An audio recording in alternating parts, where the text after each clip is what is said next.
Olá pessoal, tudo bem? Infelizmente vivemos agora um momento delicado com essa situação da pandemia do coronavírus e várias dúvidas jurídicas têm surgido em virtude dos impactos dessa pandemia. Eu gostaria agora de tentar ajudar vocês com alguns temas ligados ao direito civil. E para esse primeiro vídeo, o tema que eu escolhi foi o da pandemia e das teorias da imprevisão e da onerosidade excessiva. E aí, para que a nossa conversa fique mais fácil, vamos trabalhar com um exemplo hipotético. Vamos imaginar que a Fasta Festas Limitada tenha alugado da Negócios Imobiliários Limitada um espaço de eventos para que a Faça Festas possa, naquele local, promover diversos eventos festivos como a sua atividade empresarial. Esse contrato teria sido celebrado em março de 2019 com um aluguel pactuado de R$ 30.000 e com um prazo de 8 anos. Acontece que agora, em março de 2020, vamos imaginar que o município em que aquele espaço está localizado tenha proibido a realização de eventos festivos daqueles tipos que são promovidos pela Faça Festas Limitada. E agora a Faça Festas não vai conseguir desenvolver a sua atividade empresarial, com isso, inclusive, ela vai deixar de ter receita dali para frente, pelo menos com relação a eventos futuros, mas, no entanto, vai estar presa ao contrato de locação, tendo que pagar os R$ 30.000 de aluguel mensal que foram ajustados. E aí, naturalmente, vai surgir a dúvida: será que haveria algo que a Faça Festas pudesse pleitear? E aí, então, é que vão aparecer as teorias da imprevisão e da onerosidade excessiva. A teoria da imprevisão, hoje prevista no artigo 317 do Código Civil, é aquela que permite ao juiz revisar o contrato quando circunstâncias imprevisíveis que tenham ocorrido depois da celebração do contrato alterem significativamente as circunstâncias fáticas, de modo a causar um desequilíbrio manifesto. Seria exatamente a situação da Faça Festas com a negócios jurídicos, com a negócios imobiliários.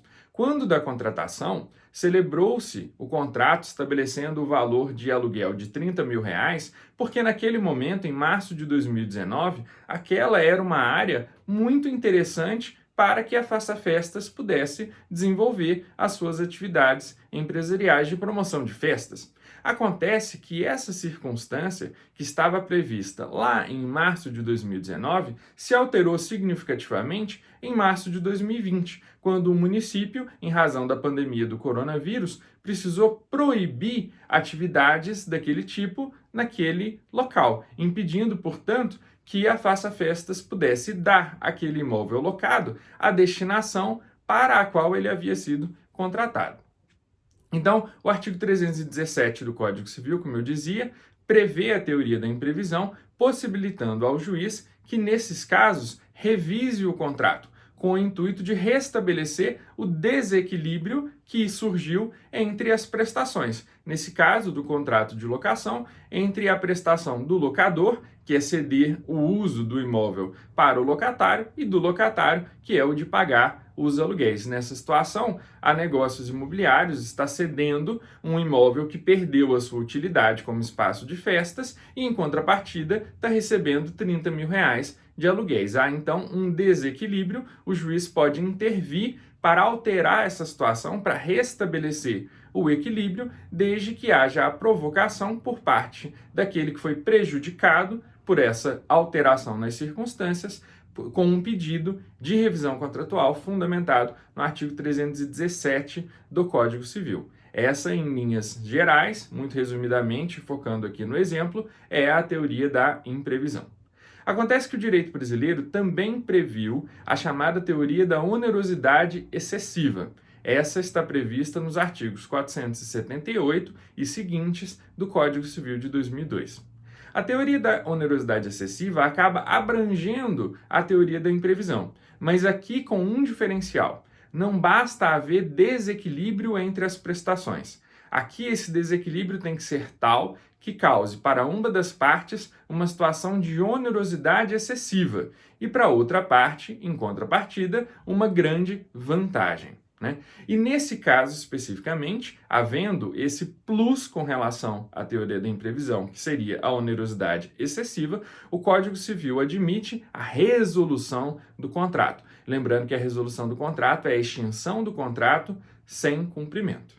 Então, voltando ao exemplo da Faça Festas e da Negócios Imobiliários, vejam que a gente considera altamente onerosa essa prestação de R$ 30 mil que está sendo imposta à locatária como pagamento dos aluguéis, considerando-se que o objeto da locação, né, o imóvel alocado, não poderá ser utilizado. Então há ali uma onerosidade excessiva para a locatária e uma grande vantagem para o locador, porque o locador tem aquele espaço para festas que ele alugou. Nesse momento, esse espaço não poderá ser usado por uma proibição do município, mas ainda assim ele vai receber R$ 30 mil de aluguéis. Então, nessa situação, a gente percebe que se configura a onerosidade excessiva.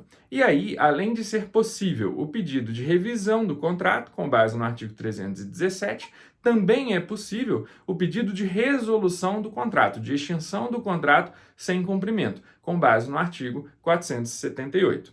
Aí a decisão vai ficar a cargo da Faça Festas. Ela poderá pensar, olha, eu tenho aqui um valor de aluguel muito interessante que eu negociei por 8 anos. Eu imagino que essa situação da pandemia seja uma situação temporária, então não vale a pena extinguir o contrato e perder essas condições tão interessantes que eu negociei. Melhor seria pedir a revisão para que o juiz apenas altere o valor do aluguel durante esse período da proibição. Ou então talvez ela pense, não, olha, essa situação de fato é excepcionalíssima, eu não consigo saber o que vai acontecer no futuro, por quanto tempo vai ser mantida essa proibição, eu acabei tendo um impacto financeiro muito grande por conta de não poder desenvolver a minha atividade durante esse período, então é mais seguro pedir a extinção do contrato sem cumprimento por meio da resolução. Aí ela vai tomar a decisão que for mais interessante para ela e optar pelo pedido de revisão ou de resolução. E aí cabe ao final lembrar o seguinte: o Código Civil brasileiro abraçou o princípio da conservação do negócio jurídico. Nesse sentido, o artigo 479 do Código determina que no lugar de resolução do contrato vai haver a revisão se a parte que foi beneficiada pela alteração imprevisível das circunstâncias se oferecer para restabelecer o equilíbrio contratual. Então, nesse exemplo, vamos imaginar que a Faça Festas fez o pedido de resolução do contrato, demonstrando todos os pressupostos da onerosidade excessiva ou da resolução por onerosidade excessiva. Mais uma vez citada, a Negócios Imobiliários se defendeu dizendo que ela aceitaria reduzir o valor do aluguel ou até mesmo não cobrar o aluguel durante todo o período em que estiver proibida a realização de eventos festivos naquele determinado município. Nesse caso, o juiz poderá, no lugar de resolver o contrato, revisar o contrato, alterando o valor do aluguel durante aquele período e assim conservando o negócio jurídico.